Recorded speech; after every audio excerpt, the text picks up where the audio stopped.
Welcome back to my channel. आज मैं आपके लिए रस मलाई लेकर आई हूँ जो बहुत ही इजी और बहुत कम टाइम में बनने वाली रेसिपी है। आप देख सकते हैं कि कितनी सॉफ्ट और स्पॉन्जी है।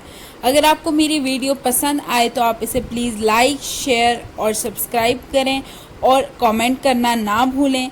तो चलिए चलते हैं अपनी रेसिपी की तरफ। इसके लिए हमें चाहिए 1 लीटर दूध। उसके अंदर अब हम ऐड करेंगे 5 इलायची के दाने जिनको हमने पीस लिया था। उसके बाद हम इसके अंदर 4 बड़े चम्मच चीनी के ऐड करेंगे। आपने ऐड करने के बाद इसे उबालने रख देना है, बिल्कुल स्लो आंच पे आप रखें।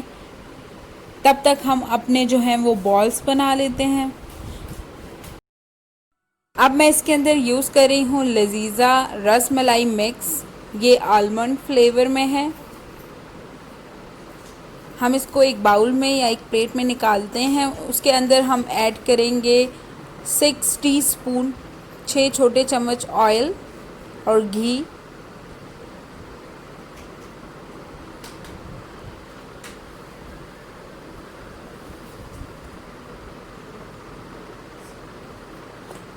अब हम लोगों ने लेना है एक मीडियम साइज़ का अंडा जिसको हमने फेंट लिया है।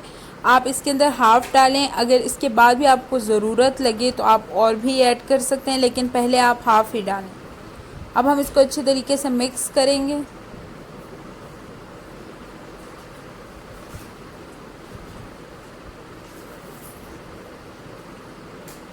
आपने इसे अच्छे तरीके से मिक्स करना है। ये देखिए हमारे मिक्सचर तैयार है। अब हम इससे बॉल्स बना लेते हैं। इससे मैक्सिमम 15 बॉल्स बन सकते हैं, लेकिन मैं इससे 14 to 13 बॉल्स बनाऊंगी। आपने ऑयल का यूज़ करते हुए इन बॉल्स को बनाना है। आपने इसे थोड़ा सा प्रेस कर देना है। इससे ये होता है कि जो इसका मिड पार्ट होता है वो अच्छे तरीके से पक जाता है। ये देखिए हमारे तैयार हो चुके हैं बॉल्स।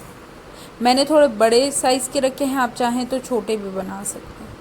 उसके बाद ये देखिए हमारा जो दूध है वो अच्छे तरीके से बॉयल हो चुका है। अब हम इसके अंदर एक एक करके अपने तमाम बॉल्स ऐड करते हैं।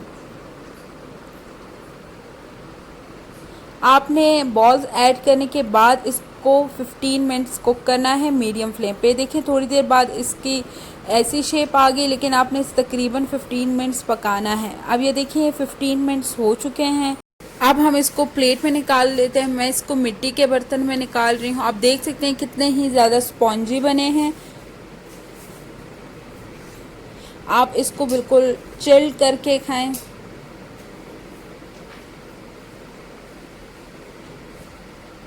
मैं इसके ऊपर थोड़े आलमंड स्प्रिंकल कर रही हूँ।